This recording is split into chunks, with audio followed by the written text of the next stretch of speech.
E a gente vai falar, gente, a partir de agora sobre relacionamento, sucesso. Sabe aquela amiga sua que, conheceu uma pessoa, começa a se relacionar, mas é a pessoa errada? Tem gente que só atrai relacionamento errado, é o tal do dedo podre. Então a gente vai falar por que acontece isso, como que a gente dá a volta por cima. Será que tem cura, dedo podre? E aquela pessoa que não faz sucesso. Então eu já começo. A pergunta é, Polozzi, por que algumas pessoas têm sucesso, outras não? Algumas pessoas a gente percebe, que até se dedicam, se esforçam, mas não conseguem prosperar financeiramente.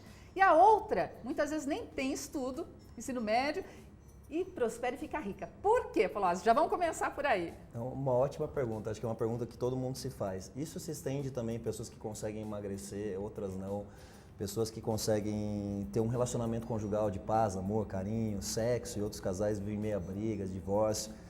Ou às vezes mulheres também, que estão sempre sozinhas ou se machucando nos seus relacionamentos. E é uma pergunta que todo mundo se faz. Por que algumas pessoas conseguem ter sucesso? Alguns falam assim, será que essas pessoas têm sorte, nascem com sorte? E estudando sobre coaching, eu tive a oportunidade de entender que o que está por debaixo de todos os nossos resultados de vida são as nossas crenças. O que são as crenças? São as verdades absolutas, aquilo que a gente acredita que foram formadas principalmente na nossa infância, daquilo que a gente via, ouvia e sentia dos nossos pais ou pais substitutos. As experiências que a gente teve na infância, que a gente ouvia os nossos pais dizendo, os comportamentos que eles tinham, ia gravando aprendizados no nosso cérebro. Então, se a gente viu dificuldade financeira, os nossos pais diziam assim pra gente, ganhar dinheiro é difícil, eu não tenho dinheiro. Você pensa que é fácil ganhar dinheiro? Dinheiro não nasce em árvore. A criança, ela não tem maturidade para entender. E ela acaba recebendo aquilo, e aquilo se torna inconsciente. Ela cresce achando que ganhar dinheiro é difícil. Se ela viveu uma vida limitada, ela acredita que a vida é limitada. Então, na fase adulta, por essas crenças que se tornam inconscientes, ela acaba produzindo os próprios resultados de vida. Ela vai correr atrás daquilo que ela acredita. Então, se a pessoa acredita, ela sonha grande, acredita de forma grande, ela se coloca em situações em que ela vai estudar, vai buscar os caminhos, se desenvolve. Já a pessoa que acredita que a vida é limitada, ela acaba se limitando. Tem uma frase do Henry Ford que diz assim, se você acredita que pode ou acredita que não pode, em ambos os casos você está certo. Agora, é essa crença que estabelece tudo.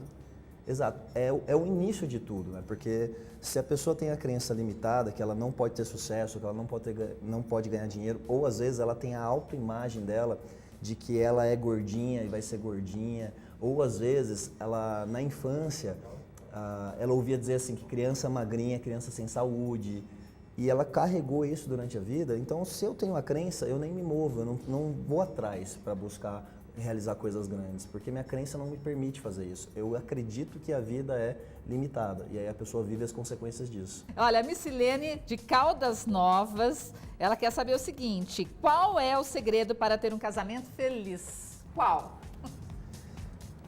Um casamento feliz é aquele que você coloca a outra pessoa à sua frente e também busca se amar. O que acontece? Às vezes num relacionamento, eu amo demais a outra pessoa, mas não me amo. Ou eu me amo demais e não amo a outra pessoa. Então, a primeira coisa é que você só consegue amar na medida em que você tem amor para dar. E muitas pessoas se matam num relacionamento porque não se conhecem, não buscam o autoconhecimento, o autodesenvolvimento. A autoestima fica lá embaixo. Então, a primeira coisa é, eu preciso me amar também, eu preciso me autoconhecer, eu preciso me desenvolver, eu preciso me tornar uma pessoa melhor, eu preciso dedicar tempo para mim também. Porque se eu tiver amor, se eu me amar, se eu tiver uma autoestima elevada, eu vou conseguir passar amor para outra pessoa. Aí, ao ponto que eu me amo agora, eu começo também a me importar com a outra pessoa e começo a comunicar amor para ela através de atos e palavras e entender, e buscar entender qual é a linguagem de amor daquela pessoa, como é que ela se sente amada. Então, o relacionamento sempre precisa ter diálogo. Tem muitas pessoas que não conseguem conversar, às vezes não conseguem ouvir.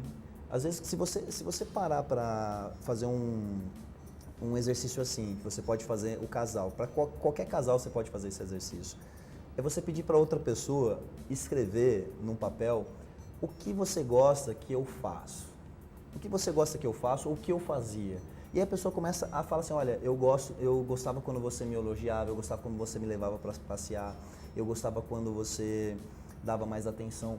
Por quê? Quando você fala do que você gosta, o foco vai para o positivo e a pessoa começa a lembrar de coisas positivas. Diferente às vezes de você, eu não recomendo, mas às vezes tem linhas da terapia que fala assim, olha, fala tudo que você tem vontade para essa pessoa, fala tudo que ela tem de negativo que você não gosta. Não, porque isso faz o quê? Faz a pessoa focar no negativo.